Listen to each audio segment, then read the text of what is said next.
Welcome to Books in the Freezer, a podcast dedicated to the deliciously disturbing world of horror fiction.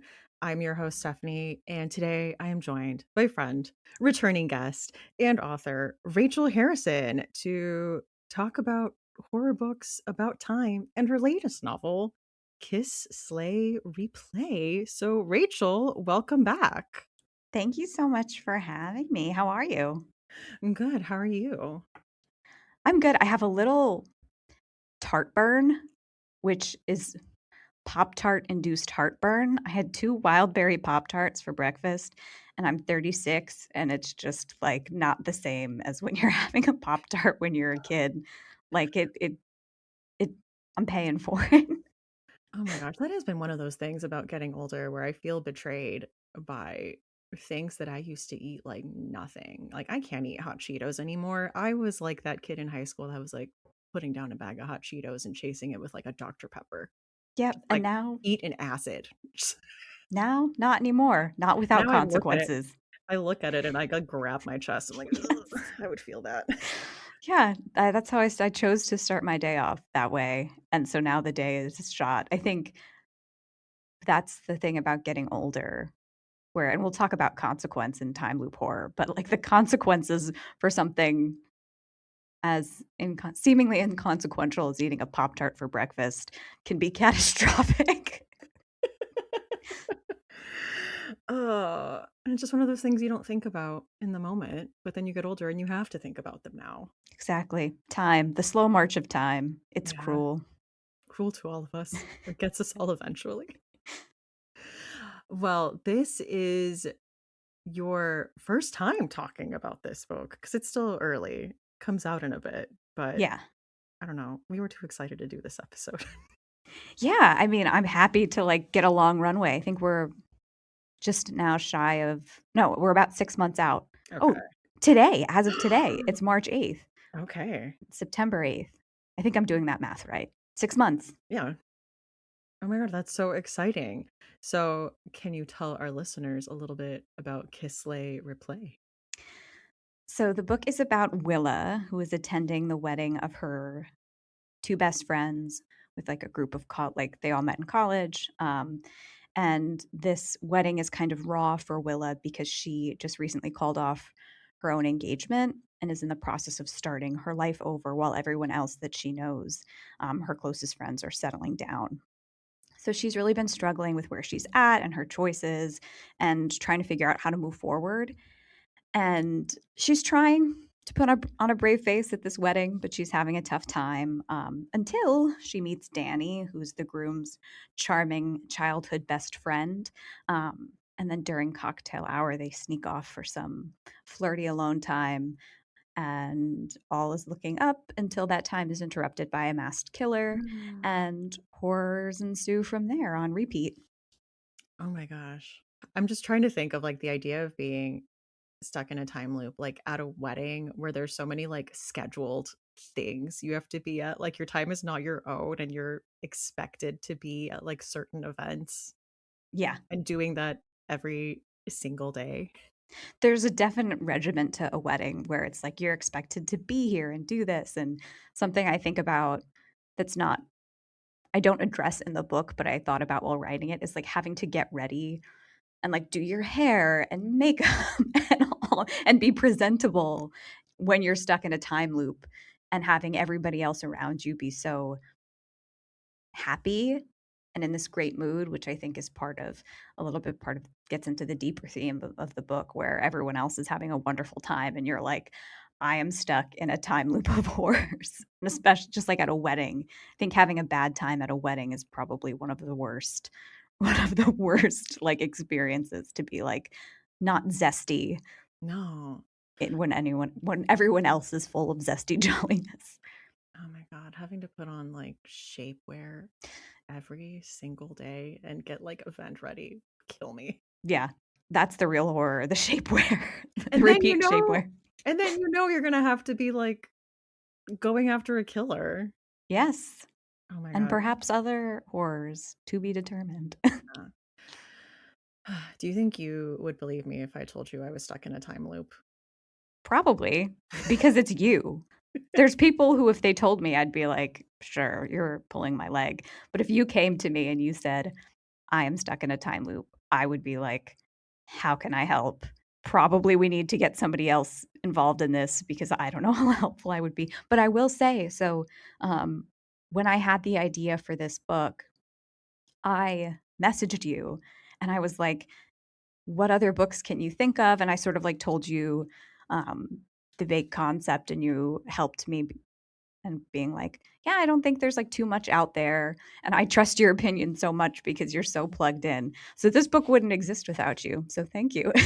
Thank you. Yeah, 'cause the only thing I could really think of, and it's not horror at all, was Life After Life, and that's not a time loop, it's like a respawning, like, she dies, and then she's, like, born again, so you get, like, her whole life. It's not like you're living one day over and over again, which is, like, kind of a completely different thing. Yeah, and there's some I'm glossing over some Yeah. nuance in the to avoid spoilers, but Okay. you really helped me when I pitched you the idea, encouraged me to Aw. write it, so I'm just so excited to see this, like, finally coming to fruition. It's really yeah. exciting, and I love the idea of this time loop to kind of dig into the themes of, like, feeling stuck, because I feel like, I don't know, with social media too, and I mean, I guess when you're, like, at a wedding and physically seeing this too, like, we are just constantly comparing ourselves to, like, where our peers are, like, whether it be, like, marriage or children or professional accolades or success, like, it can just be such a tough place to be, and I feel like when you're so online, it's, like, in your face all the time too.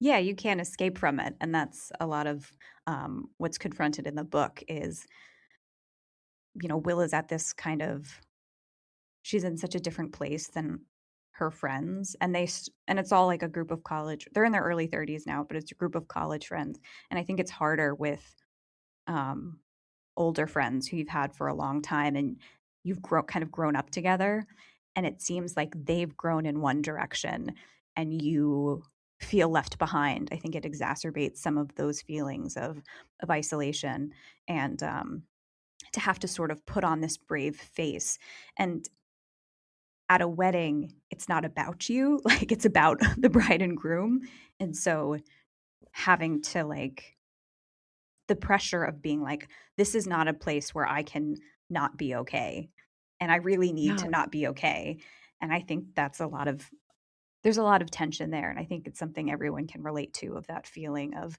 like, "I'm stuck, I'm sad, I'm struggling, everyone else seems to be having a great time, and I don't know how to bridge that gap Yeah. between where I am and where everyone else is, and if the gap can even be bridged or if it should be bridged." And you're absolutely right. At an event where you really do have to perform, like, happiness for the sake of your friends because this is their big day.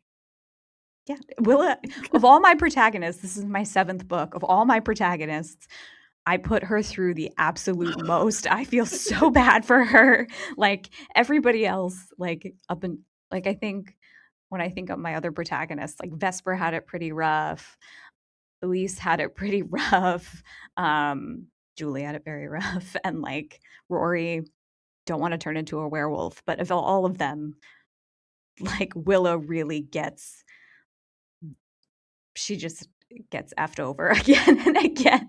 Oh my But god. I think this is my favorite ending I've ever written. Oh, So, okay. I'm very happy with her arc and everything, but girl goes through it. Oh my gosh. Well, I cannot wait to read this, but I did wanna ask, where did the time loop idea come from, though? So, I feel like you'll appreciate this. You know the song "Always" from Blink-182? Yeah. Um, and there's a good music video that goes Yeah, along it's like too. the 3. Yeah.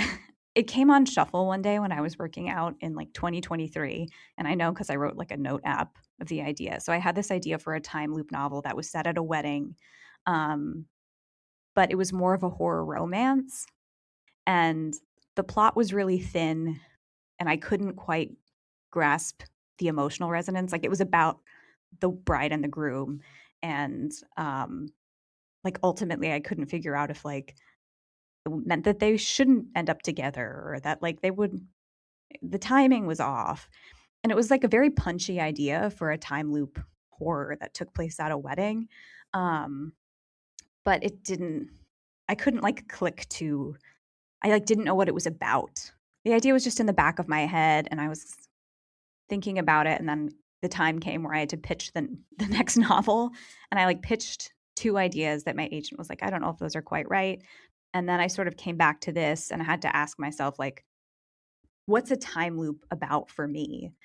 And I don't like time loops. I don't like time travel. All of it stresses me out so badly. I was like, what about it is so hard for me personally that I can barely watch or engage with it. And I think it's that feeling of being stuck and like the panic of feeling stuck, and not knowing how to pull myself out of that feeling. That I was like, oh, there it is. That's the emotional resonance. And then I sort of was thinking like, okay, who's going to have the worst time at a wedding? And it's somebody who's depressed and also probably somebody who is going through a breakup, probably somebody who was about to get married and called off their engagement and has to face this like this was almost me, and what decisions did I make to make it not me?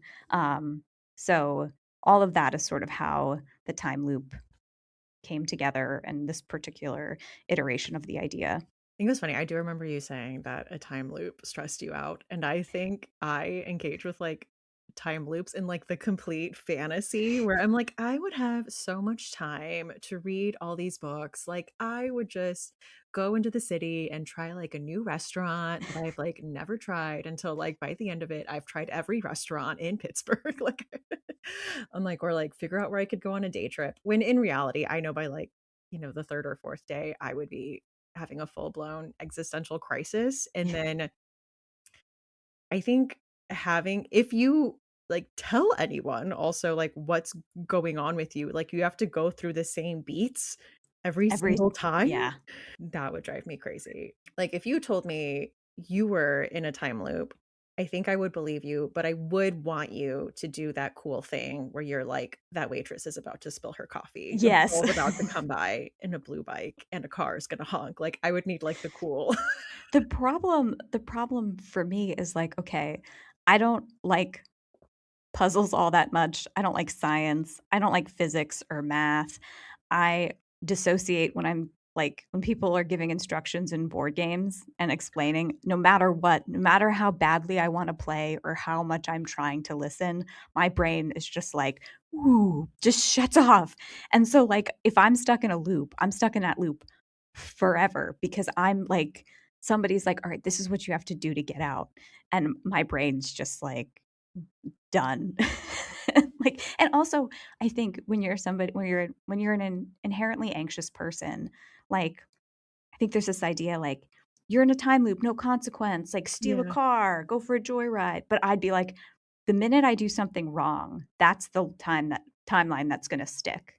Like I'm gonna like do something I've always wanted to do and like go wild, and then I'm gonna get arrested, and they're gonna be like, "All right, you have to pay a $10,000 fine," and I'm gonna be like, "Haha, tomorrow I'm gonna wake up," and then I wouldn't. It'd be like, "Nope, you're out of the loop now." So I just like know. I think, and that's something I wrote in the book too, where Willa's a very anxious person, and so those like the consequences don't matter. Live how you want. Don't really apply to her because she doesn't like she doesn't know the rules, and so she's not gonna do something that's gonna, you know, have make big waves and then be like, "Oh, you're out now." Thank you so much for saying that because that is always a thought I have had watching time loop movies where they're, like, stealing a car and, like, in a fun police chase. I'm like, I would be so scared that that Yeah. would be the time that the time loop ends. I don't know. I've been thinking about it a lot. I'm like, yeah, like, what if it happens on a weekday? At what point do I stop, like, calling in sick to work and just, like, Yeah. bitch? Or, like, what if it's a day I have to, like, pick up my kids at, like Yeah. We have responsibilities still, and if you don't know the rules of the loop, like, how long do you wait? until Yeah. you mess something up. And then if you disturb the order of things, how does that ripple out? And so, yeah, I think as anybody who has anxiety or who was a pleasure to have in class, I think watches time loops very differently than people who are just like, roll with the punches, man. Oh, yeah. I want to be that person, but I know that could not be me. And you're right. If it involved like some type of science-y thing to get out of that loop, I am screwed. Like I think I would just kind of want to internalize that there's some like character flaw I need to fix. And this is like a cosmic lesson. And I'm just gonna like That's in the book too, because that's exactly I'd be like, it's and I think that's like another like personality thing where it's like horrible thing is happening. It must be my fault. Like I must have done something and I need to like fix my behavior and my perspective and like a positive attitude will get me out of this. Like that would be like not science. Obviously not. I'll simply work harder and be better my Yeah, way out of this. exactly. Like, I'm gonna like pull myself up and put a smile on my face and we're gonna see what happens. That's another thing that's in the book that I think about so much, where it's just like I wouldn't be like the laws of the universe, like something's happened, like logical, practical. I'd be like, it's me. Hi, I'm the problem. It's me. yeah. Well, speaking of like time, and since I told you that I didn't know of a lot of like time loop horror books specifically. We did kind of like move this out to just kind of like stories about horror books or horror stories that play with time, like in general as a concept. So it opened it up a little more. But of course, there are a lot of movies that fall into that. But then I was worried about because some of the time loop horror movies, that's kind of a spoiler. So I'm like, Yeah. Yes. do I There's keep it there's that one way? that's left off the list. I think that would be spoilery. But Yeah, Palm Springs was definitely an inspiration.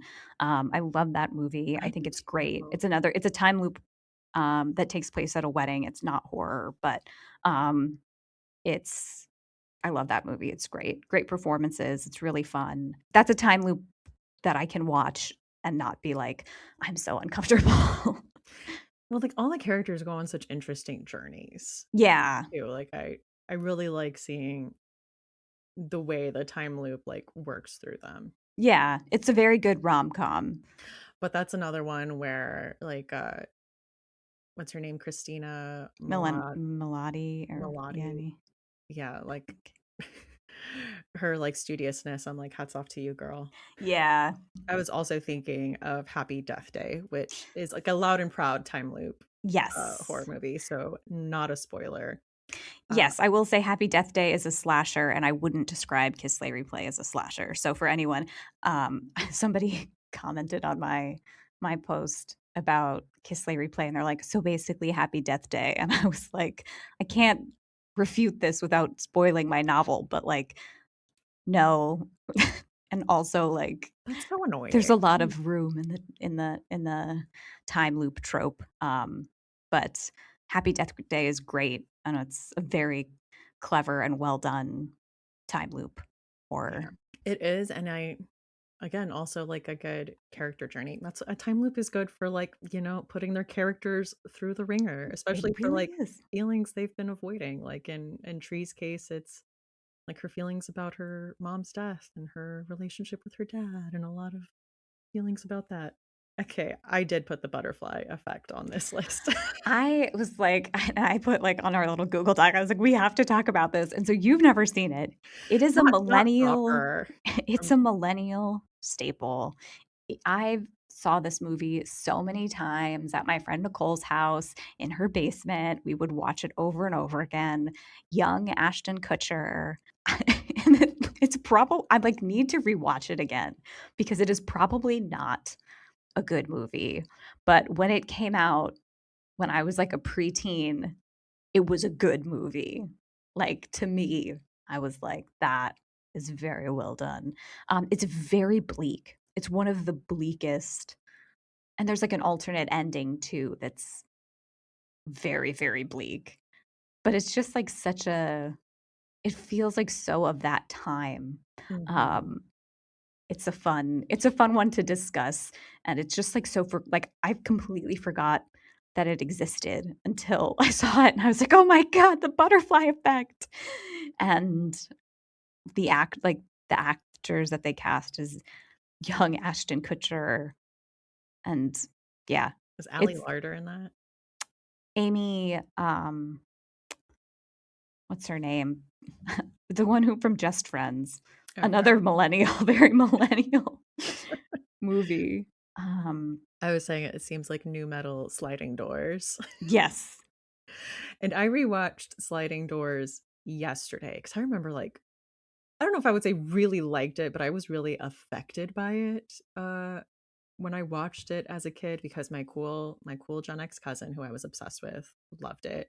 Uh, but if you haven't seen it, like, you're following Gwyneth Paltrow, and she gets fired from her job, and she is trying to catch the subway to go back to her apartment, and it, like, splits into 2 realities where she, like, makes the subway and one where she doesn't catch it, and the one where she makes it, she goes home and finds her boyfriend cheating on her, and the one where she doesn't make it and, like, has to take a cab, like, a bunch of stuff happens to her, she obviously doesn't catch him, they stay together, like, you just see kind of, like, the side by side of, like, the 2 timelines. Oh my Like, gosh. that one thing. It just reminded me of this, like, writing project we had in, like, 10th grade English where we had to, like, pitch a movie, and the movie I pitched was, like, Sliding Doors, but, like, with Stir of Echoes, and then I rewatched Sliding Doors, and I'm like, "Oh, what I wrote was just Just just sliding door. this movie." I had forgotten how much I took out of it. I'm like, "Oh, it wasn't as original as I thought. It was literally just this." It would have been in the execution is when the originality would have come into play. And then 2 recent ones that came out, that were direct to streaming, but I thought they were cute. One was Totally Killer with Kiernan Shipka, where she is like, it takes place in the modern day, and her mom was essentially the final girl of a killer at her high school that killed all her friends, like, she was the only one that survived, and the killer was still on the loose. And Kiernan Shipka goes out to, like, a concert on Halloween, and her mom gets murdered that night, and then she, like, gets somehow, like, stumbles into a time machine that takes her back to high school, and she's at her mom's high school while this killer is, like, running rampant. And it's, like, really fun in that it's kind of like this Gen Z girl put into, like, the 1980s, and so you do get a lot of, like, the fun generational jokes where she's like, "Why are the like, PE shorts so short? Why do we all look like Hooters waitresses?" I did watch this on your Oh, recommendation, yeah, it's very, very fun. yeah, I this feel is like underrated. yeah, like, it's definitely underrated. I feel like so many, like, horror movies, like, get direct to streaming, and I think they get lost in the shuffle, but I think this one is one that has had a good bit of love, and I think it's deserved, and I say that because then we had Time Cut that came to Netflix, which was a, girl who had an older sister who died before she was born, um, who was in high school in 2003, and she was murdered by, like, a slasher serial killer. And this girl, like, finds a time machine, ends up going back to 2003 to see, like, the sister she never met and, like, help solve this murder. It was fun to have, like, 2000s nostalgia, like, it opens up with, like, "What's Love" by Fat Joe, and I was like, "Bring me back." Oh my god, yes.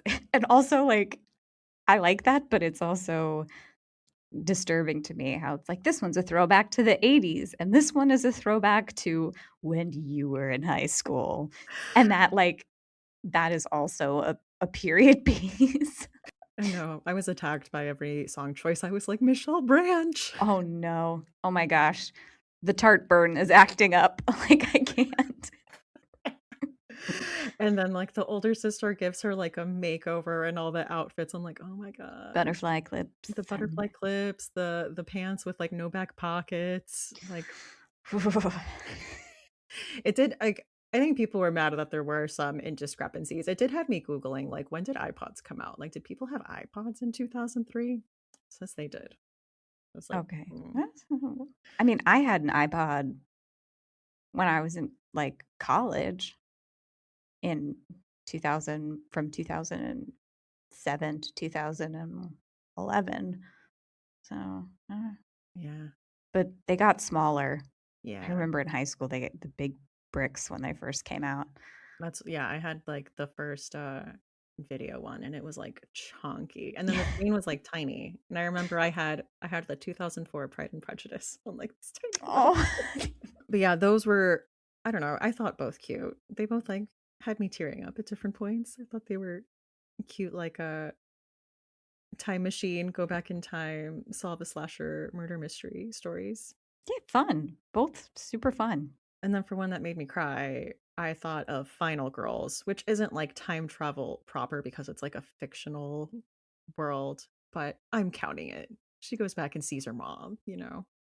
Is this what's this? Is the one with Brittany Snow Um, and Malin no, Ackerman or no? it What is is Malin Ackerman. Is Brittany Snow in that? It's maybe I'm doing it's hunting Malin lists. Ackerman and then the Farmiga, not Vera Farmiga, like Oh, the younger sister. Tysa Yeah, I think. Tessa? Yeah, but this Yeah. is about a girl whose mom is an actress who's like best known for her role in this like old slasher, like, very Friday the 13th style slasher movie. And at the beginning of the movie, her mom dies in a car accident. And the girl gets invited to go to like a special screening of her mom's movie with her friends, which is, a very loaded emotional experience after her mom has died. And her and her group of friends end up getting, like, sucked into the world of the movie, and they do kind of, like, keep experiencing it over and over again, like, until they do the movie proper, like, until they let it go. But I think, like a Totally Killer and Time Cut, like, kind of going back in time and, like, getting a do-over with someone you thought was gone or, like, getting to say a proper goodbye. It's like, oh my gosh, this one, like, had me bawling. I haven't seen this one. I should watch it. That sounds sweet and clever. Yeah, it's very cute. Highly recommend. You also have Donnie Darko on this list, which, like, again, for when I was that age, when I first saw it, when I was like 12 or 13, it was like Butterfly Effect, Donnie Darko, which is like, I obviously had the sideswept bangs. I was obviously an emo kid. Like, Donnie Darko was life changing at Oh that my god. age. It was, and I felt so cool and superior to other people because I, like, liked it and knew about it. I also, like, was around a bunch of, like, church kids, so I was like, Oh, I don't think wow. you understand me. I watch things like Donnie Darko. You might not understand." Don't have what it takes to be in, was it Sparkle Nation? Is that what? Yeah. Is it, I doubt your commitment to To Sparkle Sparkle Motion. Sparkle Motion, Motion, yeah. yeah. Um, yeah, that's another good time. It messed with time in a way that I found, and I still to this day will stand by it. I think it's original. I think it's a original Yeah, movie. I think so. I stand by it. I think when I first watched it, yeah, like, I liked it because of the aesthetics and, like, yeah, it was edgy for the time, and I think one of the first kind of, like, mind-bendy horror movies that seemed marketed towards, like, teens, Yeah. but, obviously, I was like, I'm Jenna Malone with, like, my misunderstood, like, broody guy that only I can really understand. It's so angsty Oh, too, yeah. and Drew Barrymore's in it, like, Yeah, it's Seth Rogen, like, it's got random people in it. I talked about it with Emily on the suburban horror episode because it is so filled with this, like, suburban angst and ennui and, like, the angst of being a teenager, like, on top of this, like, metaphysical time conundrum decision. yeah, it's I again, another one I should I'm willing to bet Donnie Darko is better than Butterfly Effect, but I should rewatch both. I should have a millennial marathon, and Yeah. then I should go listen to, like, Saves the Day and Census Fail and just, like, double down. I feel like they both have the same, like, color grading. They're Oh, both very, yeah, like for sure. everything was, like, blue and green. I will say I think Jake Gyllenhaal is a better actor than Ashton Kutcher, and I think this Oh, was, like, Ashton Kutcher's, like, first serious role, so everyone was like, because he was uh, just, like, from That '70s Show, oh, but yeah, I do remember that being a big deal. yeah, Right. Well, should we talk about some books? we should. We were talking to before we started that They're books that we've read a long time ago. Yeah. So, which is kind of like we're bringing them into the present Yeah. in this time, but we're a little rusty. So The time horror of trying to remember details of a book you read you like read when, yeah, 7 years ago. a decade ago. Yeah. But I'm starting this off with The Shining Girls by Lauren Beukes. And this is essentially about a serial killer who travels through time to kill women who have like a shine. So there's a man named Harper Curtis, and he starts off in Depression era Chicago, where he stumbles upon this house and then stumbles upon a key to this house. And he goes in and finds that it's full of like trinkets and knickknacks, and all of them have like women's names. And he like somehow understands that like the house wants him to hunt these women down, and so the house is this kind of like portal where he can travel through time. And so he like does that, and then he does the like serial killer thing. Well, he'll leave like a trinket of like either the last victim or the next victim on the body. That is until he attacks a woman named Kirby, who he thinks he killed, like he leaves for dead, but she ends up surviving the attack. And then after waiting for like 4 years, no like progress has been made on this case. She kind of decides to look into it herself, and she finds the house. And so she starts time traveling through time to like try to catch him. And like one of the trinkets on her body was like a My Little Pony figurine that like wouldn't come out for like 10 more years. Like she was killed in like the 70s, and this was like a 1980 something, like My Little Pony. Um, so I remember really liking the different snapshots we get through time. Like one of the women that's killed was like a radium girl, and that was like I remember the first time I had like really encountered that historically. But I mean also the way that like, we've always had misogyny and femicide and like, women with dreams and ambition getting murdered. And you do get to know the women in like the chapters where they get killed, and like all the promise and hope and like, the shine. It's kind of like The Shining and kind of Doctor Sleep, in the same way that it is like these like gifted women just being like hunted down and killed for this like really pathetic man. Yeah. The classic tale. Yeah. But it does kind of become this like cat and mouse thing.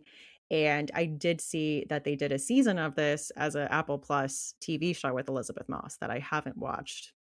And then I watched the trailer, and in the trailer, like every time she goes through time, like her reality has changed a little bit. Like she'll come back to her apartment and like she'll have a boyfriend, and then she'll have a dog, and like her apartment will look different. And I don't remember if that's from the book or not, but I was like, that's very interesting.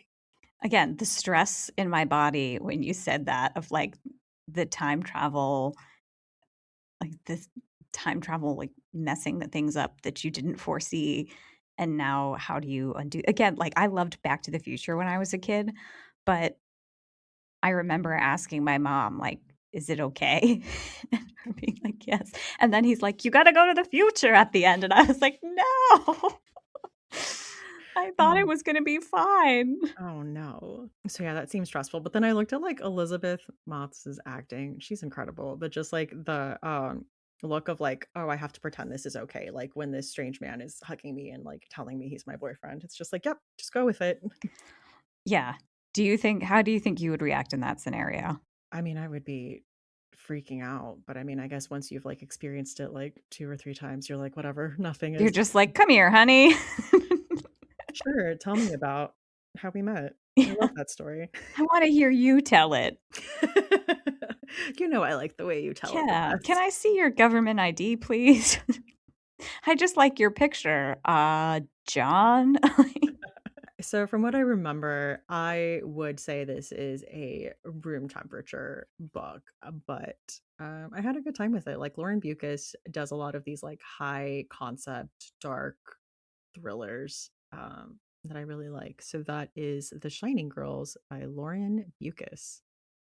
I'm curious about that one. I read Broken Monsters, I think it's Yeah, called. That's a good one. that's really good. My first pick, The first book that I thought of was Kindred by Octavia Butler, which is a time travel novel that I think brilliantly uses the trope to confront the lasting trauma of slavery and the generational trauma that Dana, our protagonist, carries.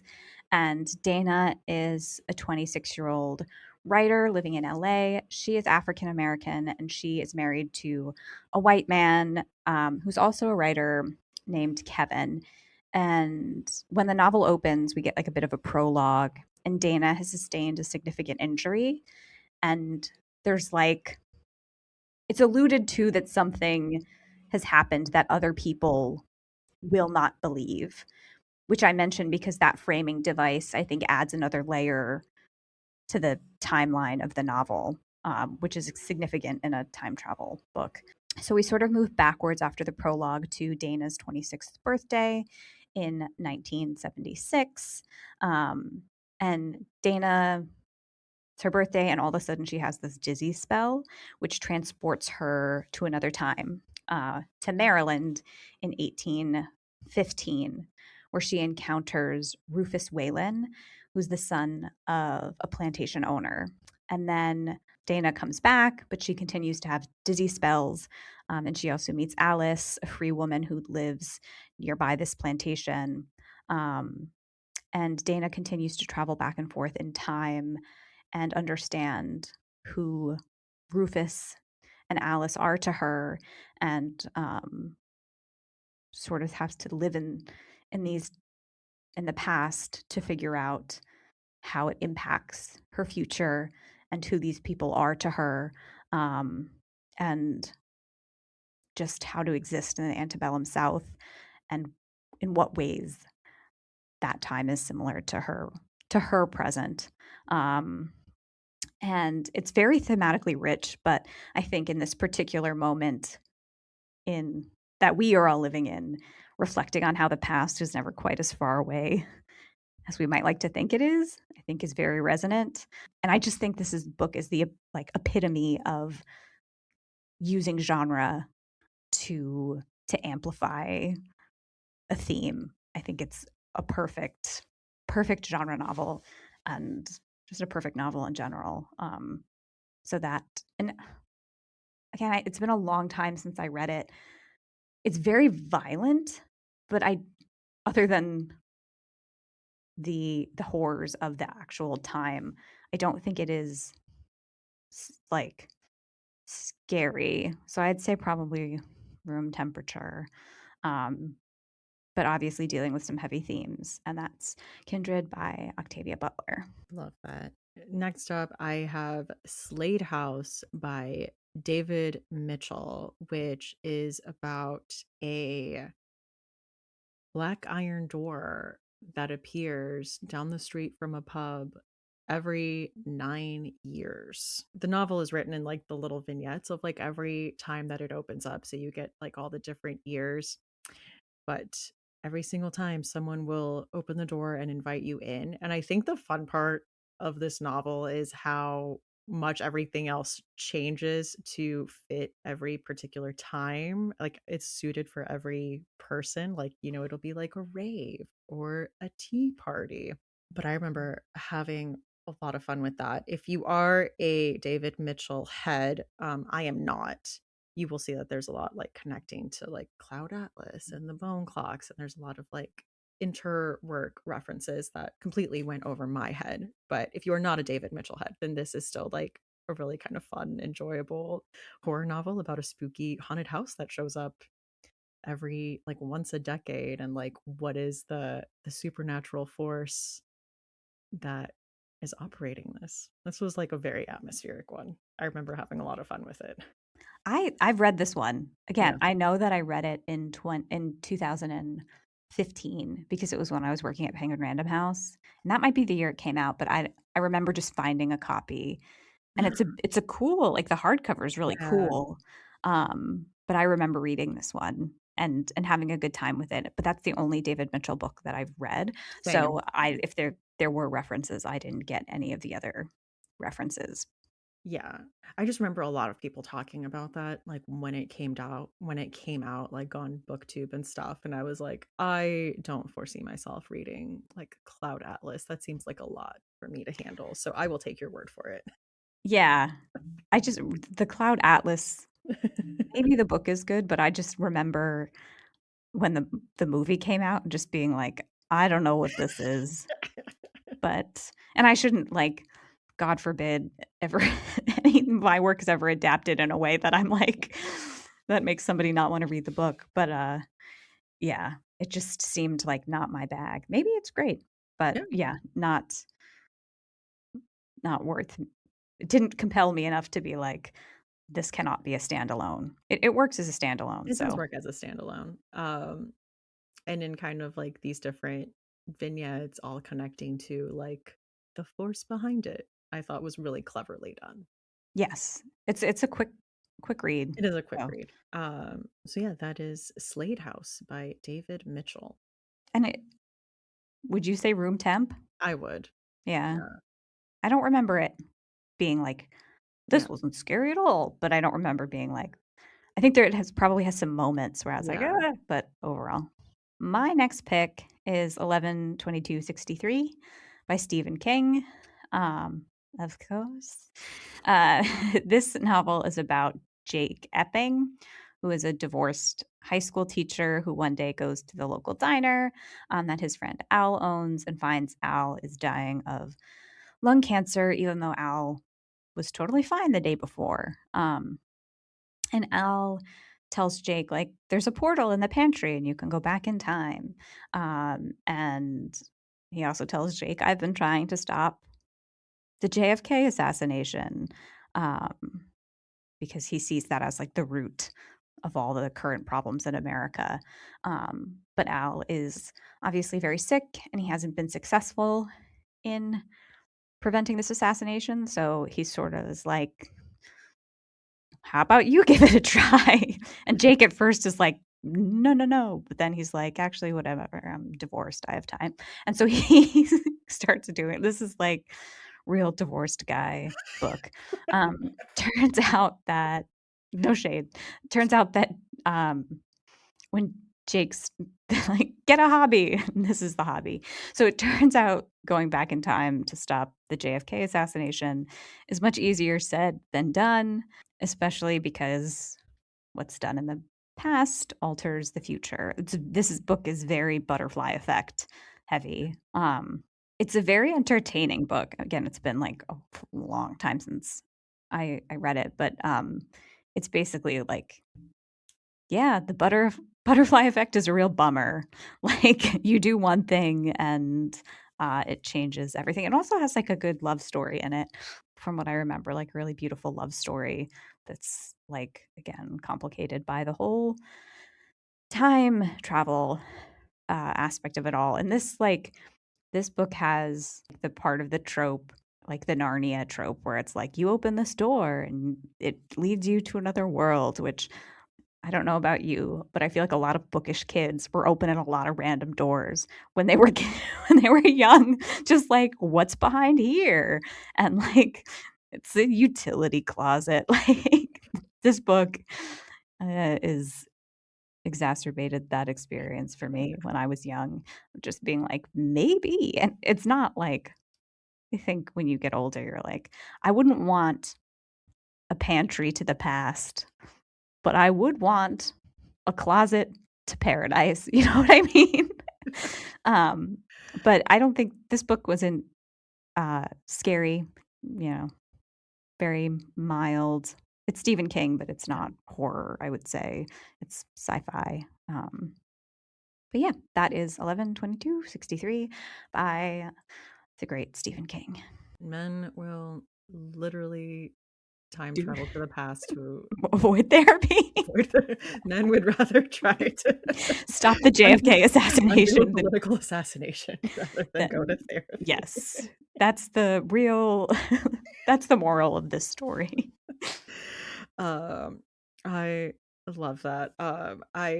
contractually do have to bring up Mad Men once an episode since watching it. And it's been fun because Anna's watching it for the first time, and she got to the part where it was Roger's daughter's wedding, and she texts me, she's like, "Oh no, her wedding is 11/22/63." And I'm like, "Yeah, her whole wedding, everyone is like watching the TV." Yeah. It's like rain on your wedding. JFK gets shot. Yeah, I know you guys are both watching it, and I'm like, I am due for a rewatch, but I know it's gonna consume my life, so I have to do it at a time when I'm not, Yeah, like, you have to like drafting a book because I'll be addicted to it. it's easy to get like deep in. The first time I ever saw it, and this is one of the coolest things I've ever gotten to do, I went to the Austin Film Festival when I was a junior in college, and it was the year that Ron Howard was there, Paul Feig was there, and, Matt Weiner, and then, Wow. what's Mitch, who did Arrested Development, Yeah. he was there too, and so it was just, like, great, great people there, and the first episode of Mad Men I saw was the lawnmower episode Oh my god. in the Alamo Drafthouse, like, while eating fried pickles, just like, "La, la, la," not expecting that at all, and so as soon as I saw that episode and Matt Weiner was there to, like, talk about it, and so that was my introduction to Mad Men, which is, like, the greatest introduction you could ever have, and so after that, I went back and watched the beginning of the season, but I kind of I didn't have the same experience as people watching it from the beginning because I knew that it was gonna get juicy. Yeah. It's funny because I think that's one of the first episodes Jesse saw too, and he was like, "Oh my god." Yeah. It's weird, like, you go back to the first one, and it's a little bit like you think the show is gonna be a little bit different or not have that Mhm. kind of bleak sense of humor, and then you get to that episode, and you're like, "Oh, this show is, like, dark and funny." And then the jokes Joan makes. I know. Joan is my favorite. So, She yeah, she was always when I was like, a young PA, like the office PA, um, I was always feel like I would, like, cosplay oh, me Joan too. Holloway. Me too. Well, like, yeah, she was, I mean, Banana Republic had that whole Mad Men line that was like pencil skirts and like tucked in The pen button up. necklace too. Mhm. It Great. was a moment in time. My final official pick is The Gone World by Tom Sweterlitsch. And this is like a very sci-fi book. So this is following Shannon Moss, who is with NCIS, and she is called to investigate the murder of a Navy SEALs family and their missing daughter in 1997. And while investigating this, she learns that this Navy SEAL was an astronaut aboard the USS Libra traveling through deep time. And she herself has done some time travel and suffered like physical consequences for it. Like she lost her leg. Like in this universe, like time travel like screws you up in various ways. And so she's like, okay, that definitely had something to do with this. And so through the book, you are following as she is going through like different futures to try to figure out this um to try to solve this murder. Like she's an investigator. And I think what this did really well was how realistic and how much tension there was in each of like the future timelines. And as she's going through, she discovers that there is an apocalyptic event coming, and every time she travels to another one, it seems to like get closer. So it's like they're like every time she travels, each of these futures is like really fragile. Like it is about like the balance of like the space time continuum. Um, but also paired with this like deep existential horror that like the end is coming as she's like trying to solve this like one family murder. This was a lot because it was like dark and heavy, but also like really propulsive. It sounds amazing. I can't believe I've never heard of this one. I don't think it's really marketed as horror is why, but it is like definitely a cosmic horror. Like I think this is more like I think you would find this in the sci-fi section before you would find it in the horror section. I wanna give this It's one a dark. try. While you were talking, it reminded me of and I should have thought of this sooner because I did 11/22/63, but did you watch The Umbrella Academy? Oh, yes, I did. The The last 2 seasons, particularly the last season, was egregiously bad. But the first season, I think, was spectacular, and the second season, I think, was good as well, but another sort of time travel, Oh, um, yeah. narrative, especially the second season, um, and then the first season, what you made what the stopping the apocalypse thing reminded me of the Oh, first yeah. season. I Um, didn't even think of that, yeah. that's a fun that's another fun time travel. It's funny because when we were like, "We're gonna do time horror," I think we were both like, "Yeah," and then when you, like, really think about it, it's sort of hard Whoa. to it's one of those it's hard and then, you know, in a week, we're both gonna sit straight up in bed and be like, "We forgot about this thing." Yeah, I know it's gonna happen, and I know I'm gonna post this, and people are gonna be like, "I can't believe you didn't mention blah, blah, blah," and Be I'm nice to us, sorry in everybody. advance, okay? Yeah, and another like, I especially like, my picks are so, like it's not like I'm like, "Have you ever heard of Kindred?" Like, I know people are familiar. "Have you ever heard of Stephen King?" Slaughterhouse-Five, which is my next one.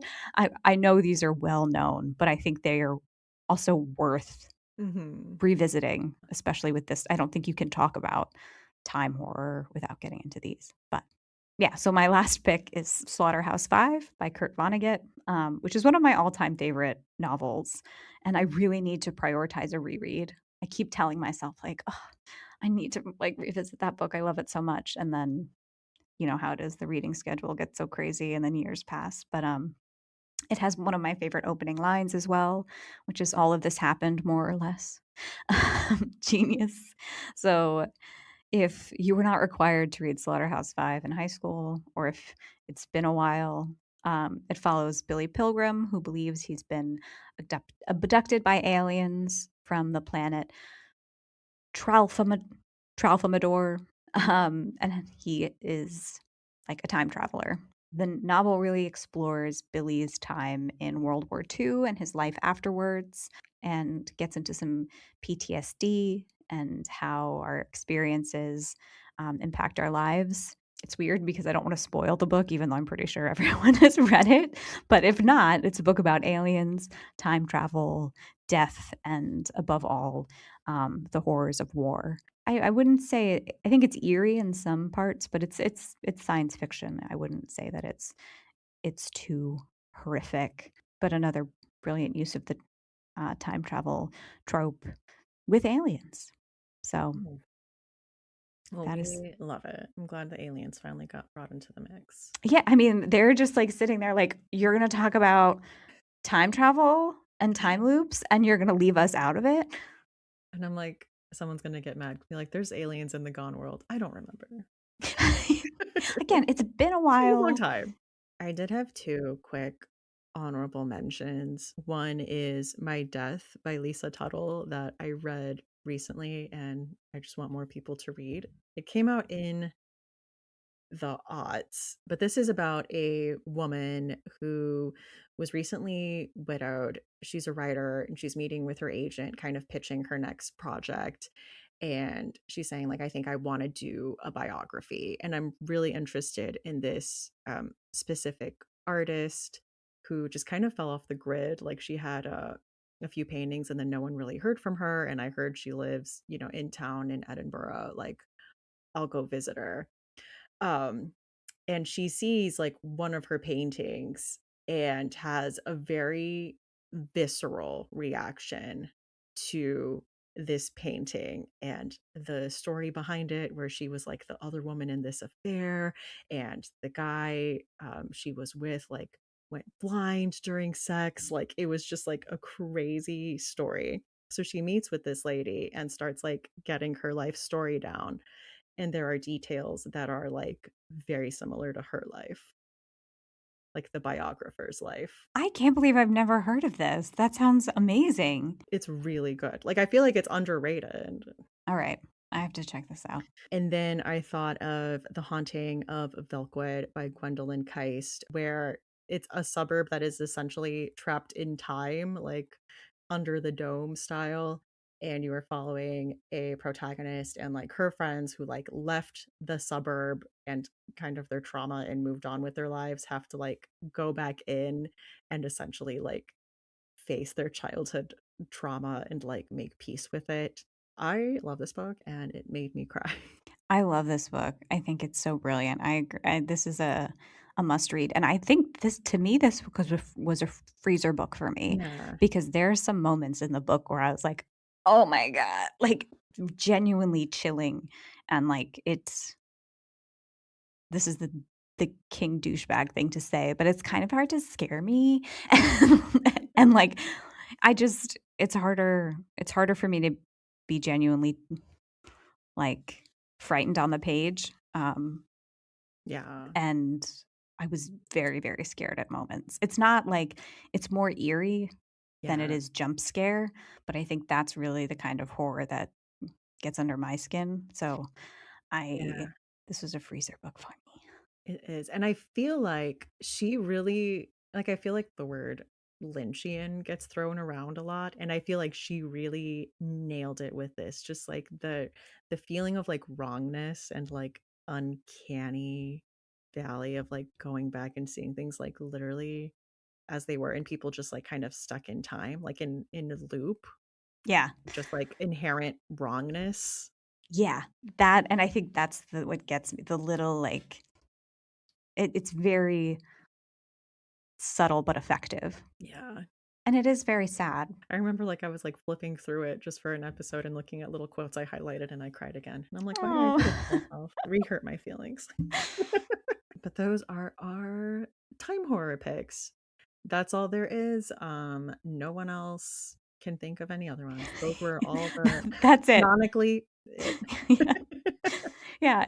So when you come for us in the comments being like, "Why didn't you do this one?" Just remember we are little bugs in a bed. That's it. We have little nightcaps on and cups of tea, and that's who you're commenting toward. This is how your mean comment Yeah. found me. But yeah, like, especially with the movies too, like, there's some, like, time loop movies I didn't mention because I feel like that's a spoiler. You shouldn't know Yeah. that going into it. Yeah, But, and I think it's fun to, like, revisit the nostalgic ones or, like, mhm, Totally Killer, which might be a little bit have flown under the radar because it yeah, was direct to stream, so I mean, not to say we don't wanna hear your yeah, suggestions or what we've missed, just yeah. I get what just you mean. know we tried. Let's talk about some chilling obsessions. So, Rachel, what have you been enjoying lately? Oh. So, I'm gonna be honest with everybody, and I'm gonna be honest with myself. I have rediscovered an old guilty pleasure. Talk about traveling back in time. It's bleak, it's chilling, but it's been keeping me going. And my chilling obsession is a show called Four Weddings, which is an old TLC show from like the 2010s. And it's about four brides who don't know each other, who go to each other's weddings and talk so much shit. Whoever has the best wedding, like, wins a honeymoon, and it's ranked voting to try and prevent sabotage, which it's mildly effective. It really doesn't matter. So sometimes the brides are, like, nicer than others, Yeah. but it's always brutal. It's brutal, and I just wanna say I'm not proud of this.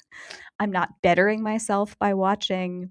I'm not doing any good other than, like, turning my brain all the way off to 0 and appealing directly to my shadow self.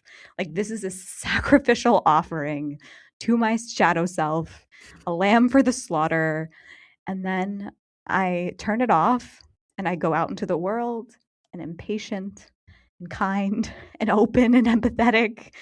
But, like, while I'm watching, I can't even watch in the light. Like, I turn off all of the lights. I watch it in the dark because it is not an activity for the light.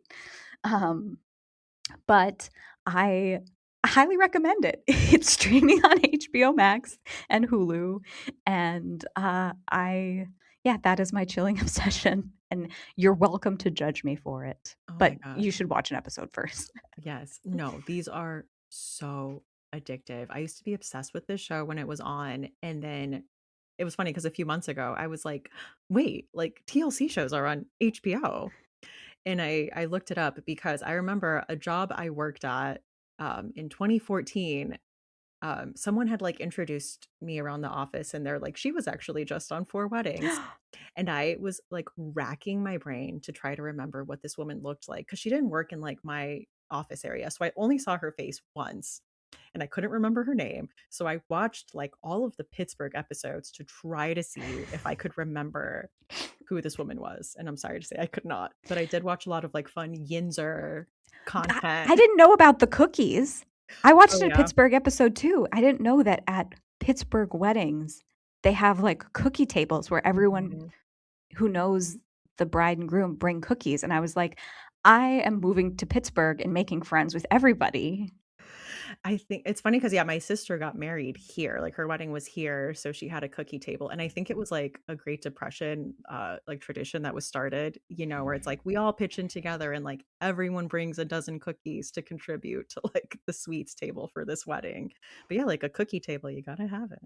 And there's, I like, staples that have to be there, Yeah, like, there's like a people get married. variety. There's like thumbprint cookies and like Yeah. I was watching this episode like that is the world I want to live in with the cookies. It's a very cute, like, community thing where, like, Yeah. everyone brings some cookies. They got high marks for the cookie table Yeah. in 4 weddings. The brides couldn't hate on it. It's so funny though because some of the brides will just be like, "There's a lot of bugs," and it's like outside. Like Yeah, it's really cold. I shouldn't have to wait this long for this and this, and, like, my feet hurt. I'm like, yeah, "Go take it snowshoes." was really windy. It's just but like what's like I was watching with my husband who like puts up with it and every once in a while will like come in with a clutch comment, but he was like, "They want a honeymoon like this their weddings are so important to them and they want this honeymoon, but the honeymoon is worth having this record of 3 total strangers trashing their wedding that's going to live on forever. Like it was worth it to them Yeah. to have this." And I was like, maybe they just wanted to be on TV, but like I can't imagine like having the most special beautiful day of my life and then knowing there's an episode of television out there where some fucking rando woman is like, Mhm. I actually hated the DJ." Um, but yeah, I it's like again, I this hour of my life that I spend watching it or 45 minutes or whatever, I should be reading, I should be touching grass and smelling fresh air, but instead I'm sitting in the dark just like feeding this need of like the worst parts of me just need to like gobble this up. Like like I'm again the offering at the altar of the shadow self. But it's I don't know. I feel like hopefully I like feed that need, and then I can be a better person in my Yeah. outside life. I mean, it's and like if I were to try and justify it, it'd be like it's wedding content. I have a book set at a wedding that I wrote, over a year ago. But You still gotta get in the mindset, grind set, yeah, for promo time, yeah. so No, you know what? There's no justification. It's just a very it's base. it's Um, it's fun, and I love seeing man, weddings had such a we had so many, like, different themes in the aughts and stuff, and I'm like, "Oh my gosh." I got married in 2013, and I was victim to the, like, mason jar, baby's breath, burlap agenda, you know? but It's like if it ain't broke, I like that. I think some of like some of the yeah, definitely some of the stuff where I'm like, "Oh my gosh." Like, I watched an episode where the bridal party came out in those sunglasses that had the slats, the, like, Kanye West, and I was like, "Oh my gosh," that took me back, like, so oh my every god. once in a while you watch and you're like, "This is a time capsule for a time that I Oh, lived through."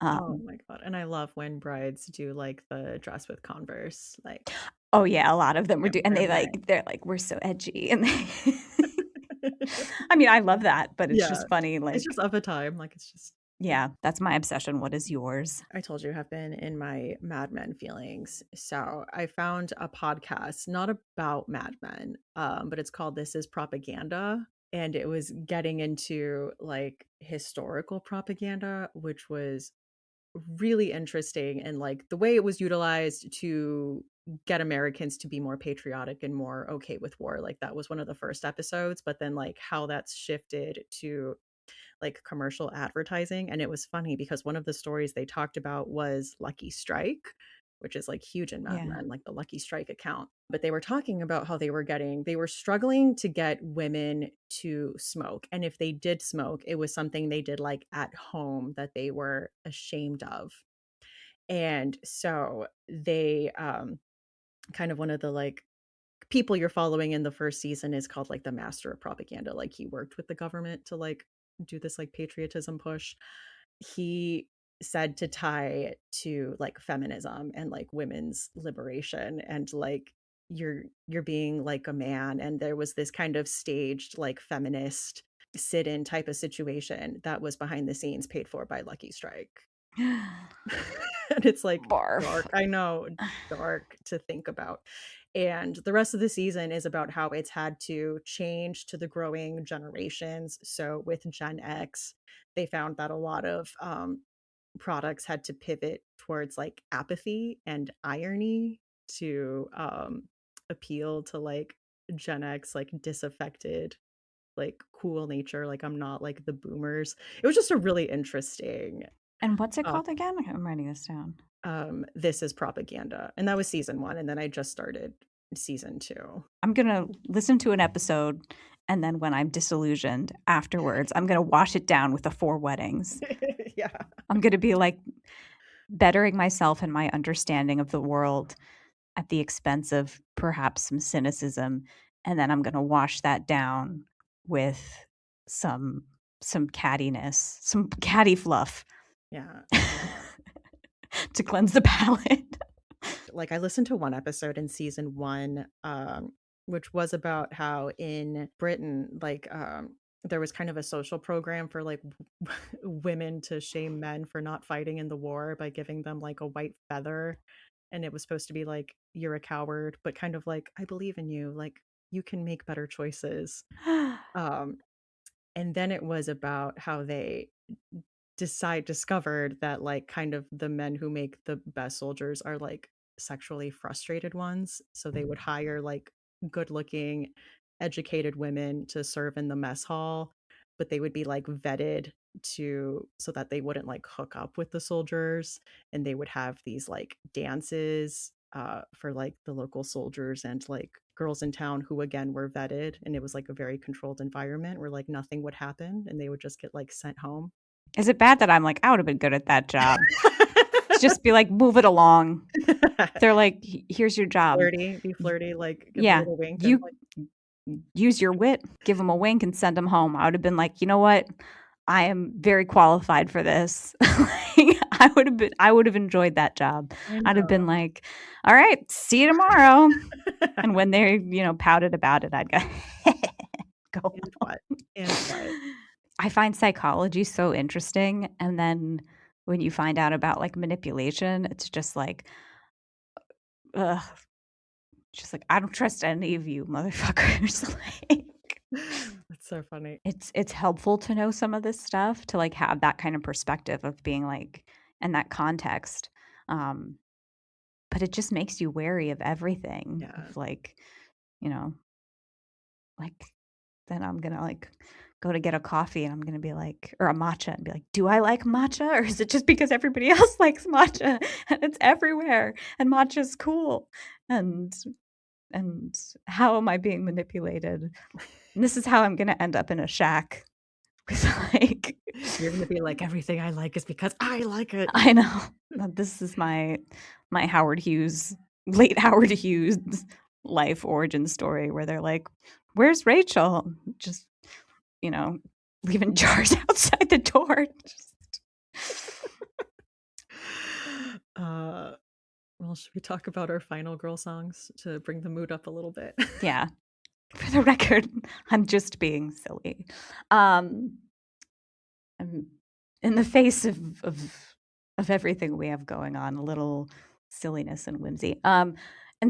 On that topic, my final girls song is Tub Thumping by Chumbawamba, which was a big inspiration while I was writing Kiss Lay Replay, because I think ultimately the book for me is about figuring out how to move forward and um, how to get up again when you've been knocked down, and finding some resolve when you feel when you're depressed, being able to get to a point like when you feel like you can't get out of bed in the morning, or can't find any faith or hope, that moment where you just get your feet on the floor, I think, is the biggest thing, and the most beautiful thing in the world. So even though, again, it's a silly song, it's a fun song. And I think the book is fun. And I think that, like, that refrain of nothing is going to keep you down can be very useful in bleak times.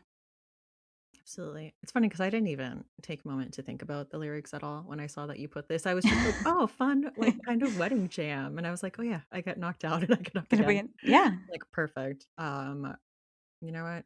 When they make a movie out of this, I hope there is like one unhinged trailer with just like that. Yeah. And I kind of leaned into it, like, Willa's, like, the guy that she flirts with, his name is Danny. And yeah, and they're definitely pissing the night away. So We love it. yeah. All right. Well, Rachel, thank you for coming on here and talking time horror with me. Thank you so much for having me. This was so much fun. And yeah, it was good to be back. And hopefully I'll be back again Yeah. in the loop. You're going to wake up tomorrow and we're going to do this all over All over again. again. And you know what? I wouldn't mind. Wouldn't mind at all. Oh. Books in the Freezer is a bi-weekly podcast. We post episodes every other Tuesday. You can find us on Threads, Instagram, Blue Sky, and TikTok at Books in the Freezer.